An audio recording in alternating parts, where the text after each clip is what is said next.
tous et à toutes, ou on pourrait dire à toutes et à tous. Mais nous ne formons qu'un. Bonjour à tous. Heureux encore de vous accueillir dans la classe de la première classe de l'école prépa au ministère de la parole, répondre à l'appel du royaume de Dieu. Nous sommes toujours dans le thème de ce trimestre, élu par grâce. La leçon du jour que nous allons aborder, c'est choisi pour et par la grâce de Dieu.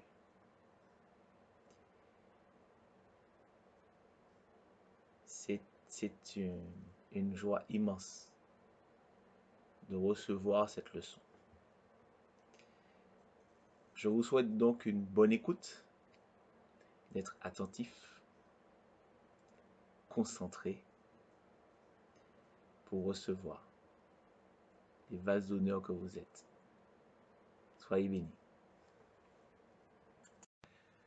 Voilà, nous allons commencer donc par prendre ce livre, le livre des livres, notre Bible, pour prendre un verset qui va introduire cette leçon.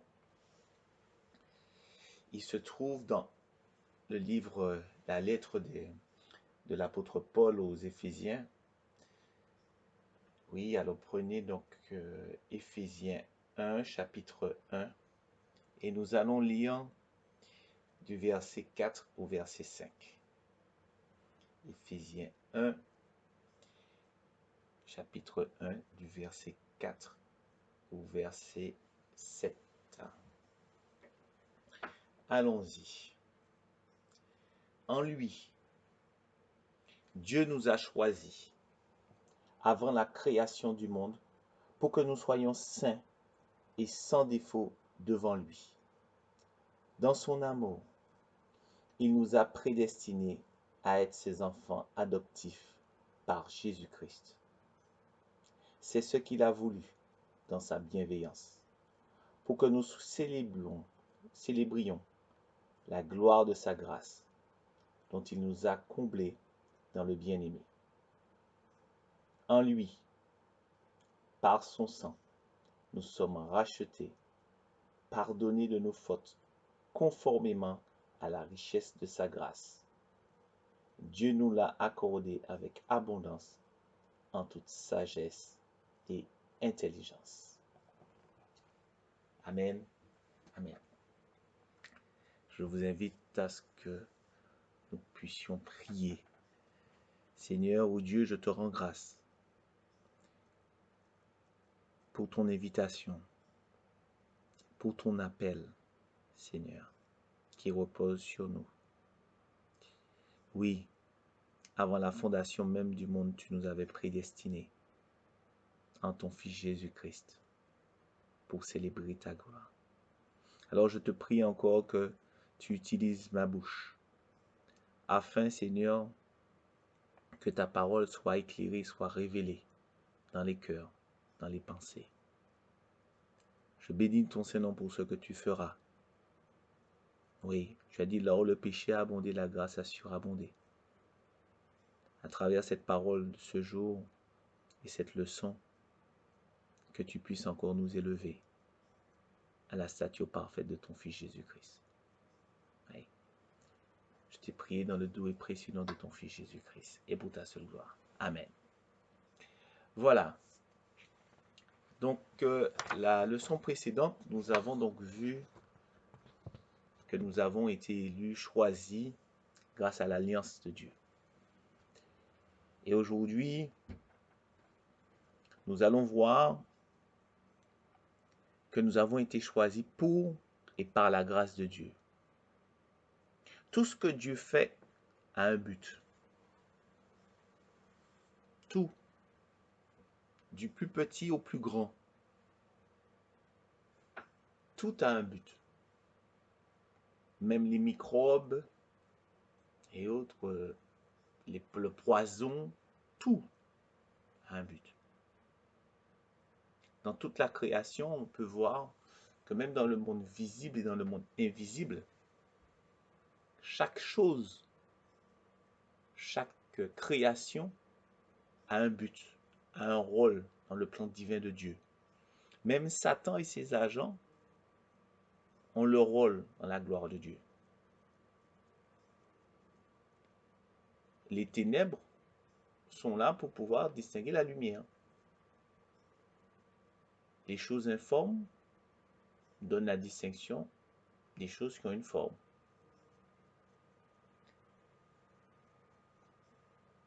Et donc, ce n'est pas l'élection en soi qui est important, mais c'est le but de l'élection. C'est le pourquoi on a été choisi. S'il y a un ministre du gouvernement, il s'attache avant tout à son titre en tant que ministre, au lieu de s'attacher à ses fonctions, au but pour lequel il a été choisi. Mais le service que se doivent d'attendre les concitoyens de ce ministère risque fort d'être mis de côté pour répondre à des intérêts personnels.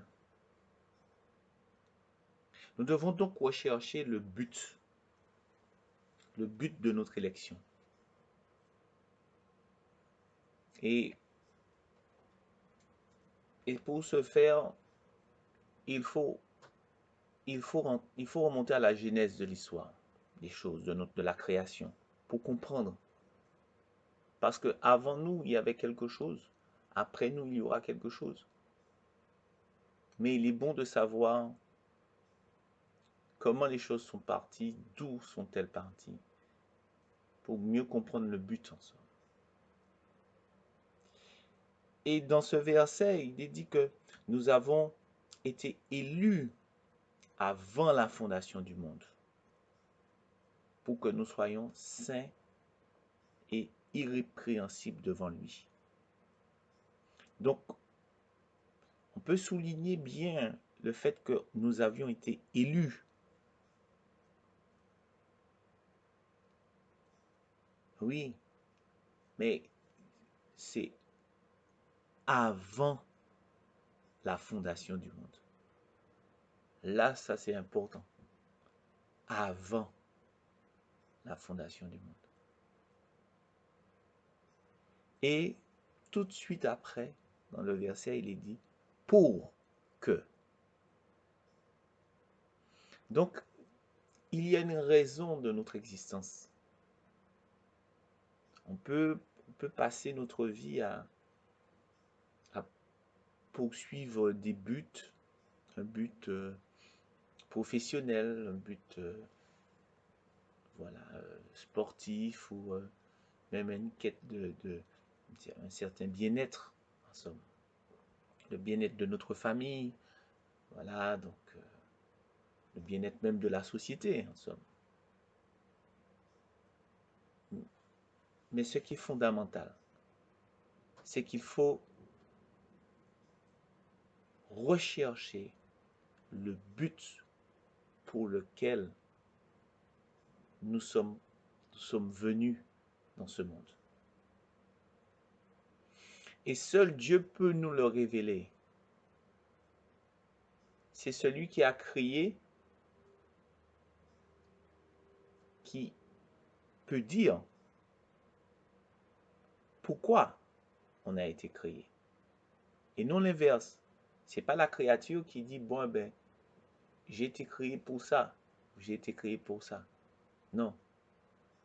C'est le créateur qui dit, qui révèle à la créature, voici le but de ta création.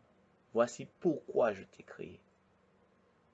Et c'est pour ça que, fondamentalement, toute créature est à la recherche de son créateur. On ne cherche pas notre Créateur seulement pour le chercher.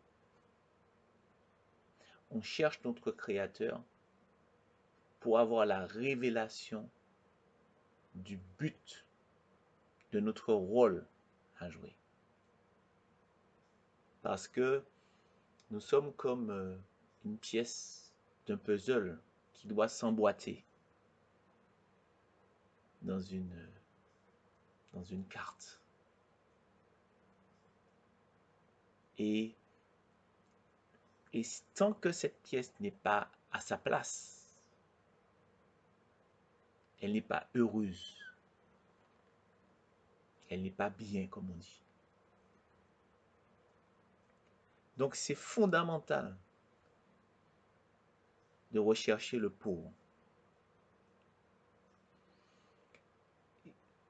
Au commencement, on voit que dans la Genèse, il est dit que Dieu créa le ciel et la terre et tout ce qui la compose. Et nous, en tant que sa plus belle créature, il nous a créés à son image. Nous avons été créés à l'image de Dieu. Pourquoi avoir été créé à l'image de Dieu?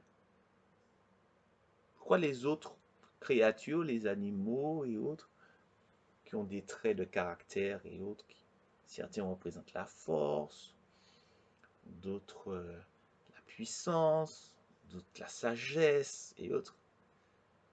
Mais l'homme a été créé à l'image de Dieu.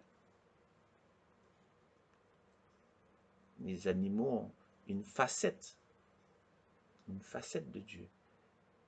Les plantes aussi, les roses, et voilà, chaque créature, chaque création. Mais nous avons l'image de Dieu. Mais l'image parfaite de Dieu sur terre est la personne de Jésus de Nazareth. L'image parfaite. Il est venu, il a été fidèle, il a été sans péché, il a été parfait. C'est Dieu lui-même qui s'est incarné en son Fils et qui est venu au contact de l'homme, en la personne de Jésus de Nazareth. Il est dit dans Colossiens 1, 16, 17, pour appuyer ce que je dis. Colossiens 1, chapitre 1, du verset 16 à 17, il est dit: il est l'image du Dieu invisible, le premier-né de toute la création. Car en lui ont été créées toutes les choses qui sont dans les cieux et sur la terre, les visibles et les invisibles, trône, dignité, domination, autorité. Tout a été créé par lui et pour lui. Il est l'image du Dieu invisible. Dans le plan parfait de Dieu, Adam n'était pas l'image parfaite de Dieu à cause du péché. Ouais. L'image parfaite est venue dans le second Adam. Parce que la chute d'Adam a fait naître le sauveur du monde. C'est la chute d'Adam qui a fait naître le sauveur du monde. Puisqu'il est dit à la femme: il te naîtra un fils qui écrasera la tête du serpent. Oui. Le second et le dernier Adam, le Fils de l'homme, c'est lui l'image parfaite de Dieu. Et la chute du premier Adam a donné la naissance du Sauveur, le second Adam, qui est venu, et le dernier. Il n'y aura pas d'autre Adam. Mais avant qu'il fût sauveur du monde,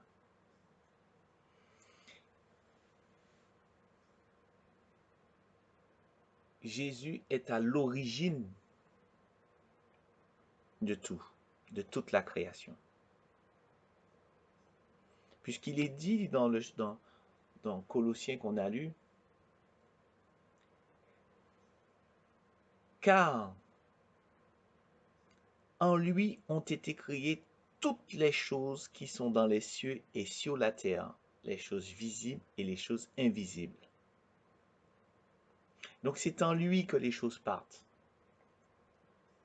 Il est le premier-né de toute la création. Et c'est en lui que tout part. Notez bien que c'est ça part de lui. Ça part de ses entrailles. C'est pas tout simplement qu'il a uniquement créé les choses, mais par lui, mais c'est en lui que ça part. La source. Et vous allez comprendre pourquoi. Parce que dans Jean 1, il est dit, la parole s'est faite chair. La parole est venue parmi les siens, mais les siens ne l'ont pas reconnu. Il est la lumière du monde. La parole de Dieu est la personne de Jésus. Et toute chose qui est créée suit un processus. Dieu, selon sa volonté, l'exprime par la parole qui amène l'exécution, la réalisation de la volonté de Dieu. Et ça passe par la parole. Donc, la parole de Dieu est l'expression de Dieu va pas pour la création, mais aussi pour une communication. Dieu, dans sa grandeur, sa majesté, il peut se suffire à lui-même. Mais sa conception de Dieu, qui pour nous ne peut pas se comprendre sans révélation, mais il nous le dit à travers la parole. Il dit, il n'est pas bon que l'homme soit seul. Je lui ferai une aide qui soit son vis-à-vis. Genèse 2, 18. Il n'est pas bon que l'homme soit seul. Au moment où Dieu a dit ça, Adam n'avait pas encore chuté. Donc Adam était toujours dans la gloire de Dieu. Il était toujours dans une communion avec le Seigneur et avec les notions que Dieu lui donnait, à tel point qu'il pouvait citer tous les données, tous les caractères des animaux. Donc quand il voyait les animaux faire, il a eu la capacité de déterminer le caractère, et c'est à partir de là qu'il a nommé les animaux. Dieu lui a donné de nommer les animaux. Donc, il était la part de Dieu, d'accord, qui s'exprimait et qui réalisait les choses. Et donc, et Dieu dit, il n'est pas bon. Il n'est pas bon qu'il soit seul. Pourtant, il avait les animaux. Mais pour Dieu, il était seul. Pourquoi? Parce qu'il n'avait pas de vis-à-vis. Il n'avait pas d'être semblable. Son moyen de communication, le parler qu'il avait, en face, il n'avait pas une réponse du même vis-à-vis. Donc, aux yeux de Dieu, il était seul. Et ça, c'est vrai aussi pour Dieu lui-même, puisque c'est un principe de Dieu.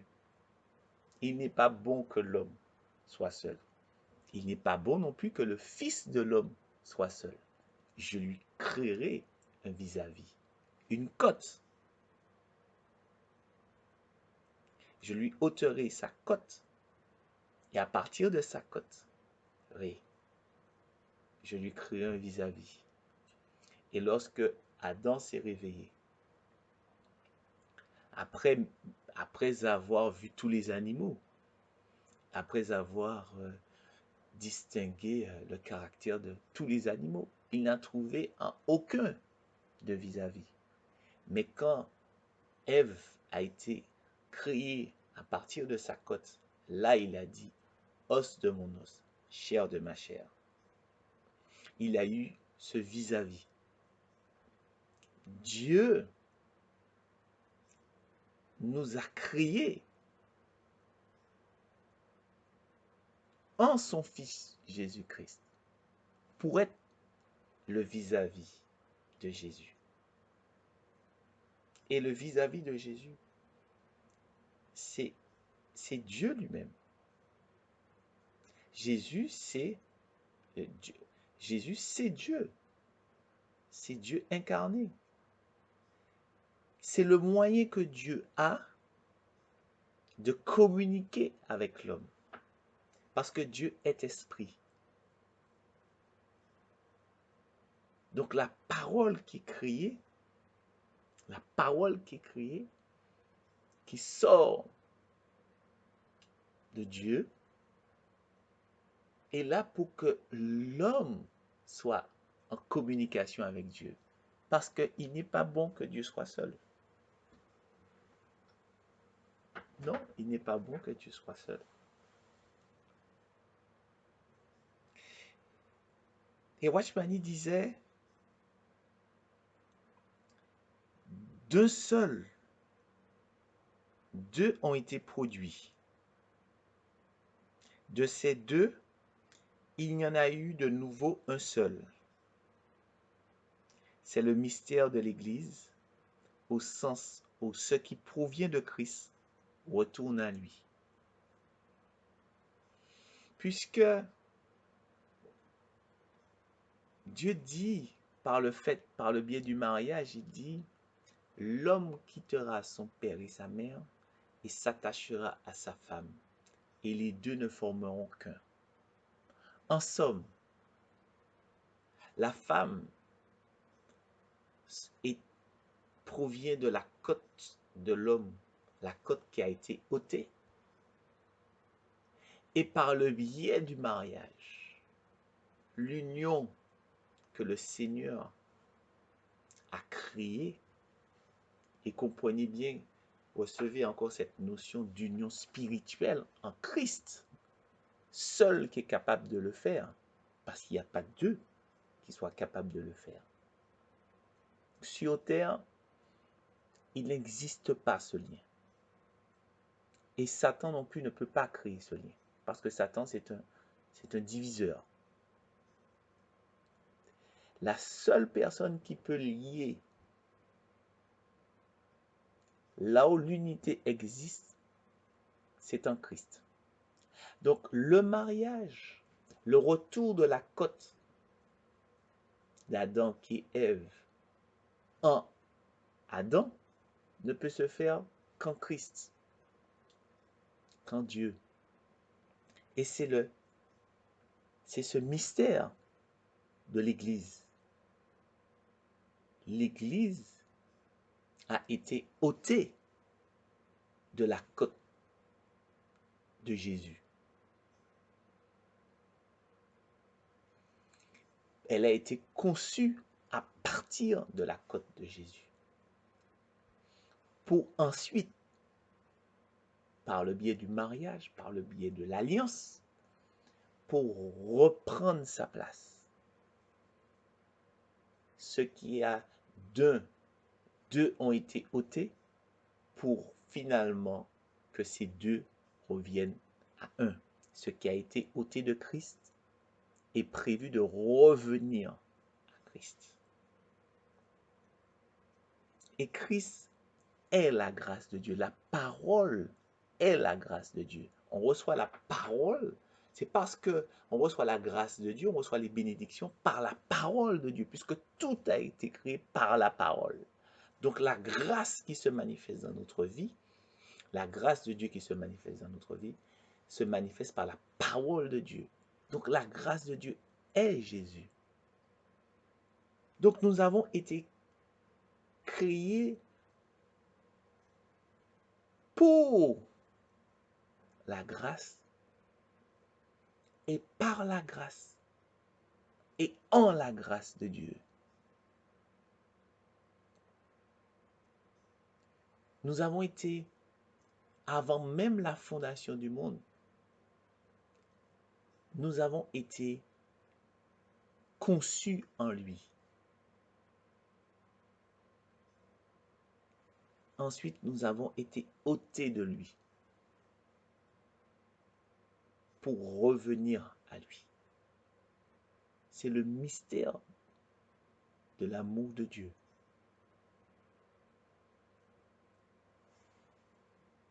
Je rends grâce à Dieu pour cette révélation encore. Et c'est pour cela que notre demeure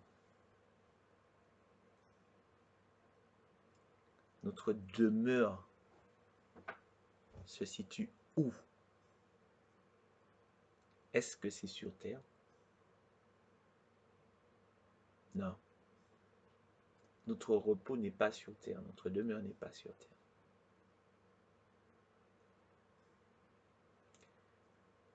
C'est pour ça que David, il chantait, il louait Dieu, il disait, voilà, je demeurerai tous les jours de ma vie dans ta maison.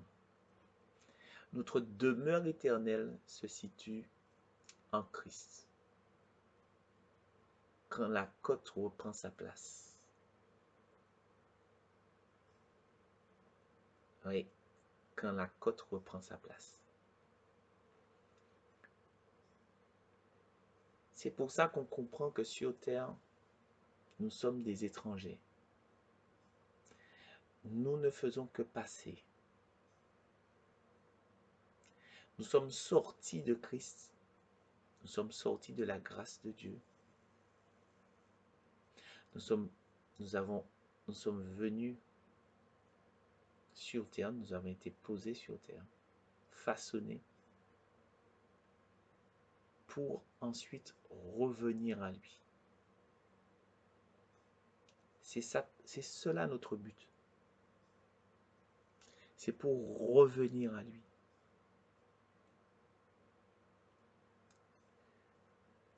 Il y a bien des choses à faire sur terre. Il y a bien des choses. Et il y a beaucoup de choses qu'on voit. Il faut manger, il faut travailler, il faut... Oui, toutes ces choses. Mais toutes ces choses ne sont que temporaires. Elles ne demeurent pas. Ce qui demeure éternellement, c'est notre vie en Christ. Donc tout ce que nous avons, tout ce que nous sommes en train de réaliser matériellement, contribue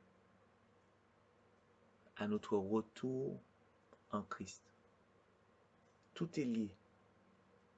Nos actes que nous faisons sur la terre, que ce soit le repas que nous allons préparer, que ce soit, tout est lié à notre marche vers notre demeure éternelle, notre retour de là où nous sommes sortis. On ne peut pas dissocier, notre vie sur terre avec notre retour en Christ.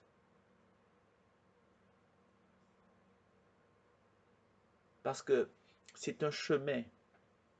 Et parce que nous avons été ôtés, puisque nous avons été ôtés et amenés à la création sur la terre, c'est d'autant plus. Parce que sur terre, nous avons une marche, nous avons un chemin. C'est le chemin de la grâce de Dieu qui nous conduit à reprendre notre place. Donc nous n'avons pas à dissocier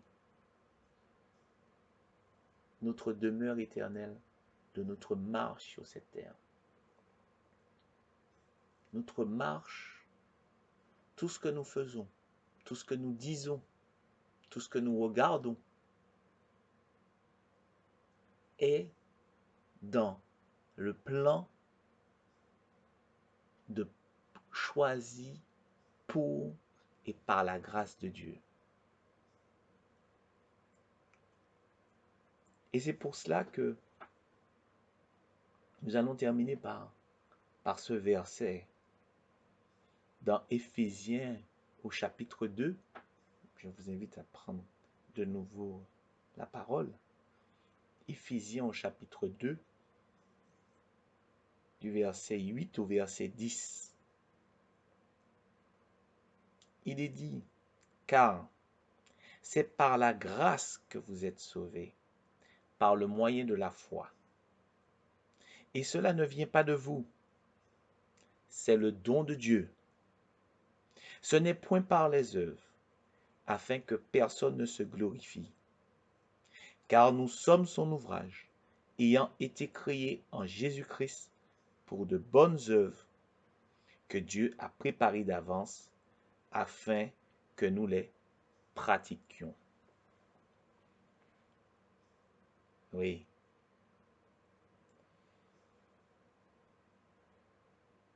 Sauvés par la grâce, ce n'est point par les œuvres, afin que personne ne se glorifie.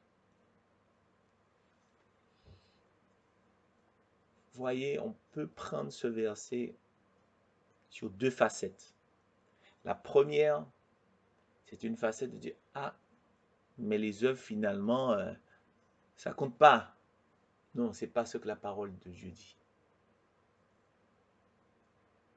Nous sommes sauvés par la grâce.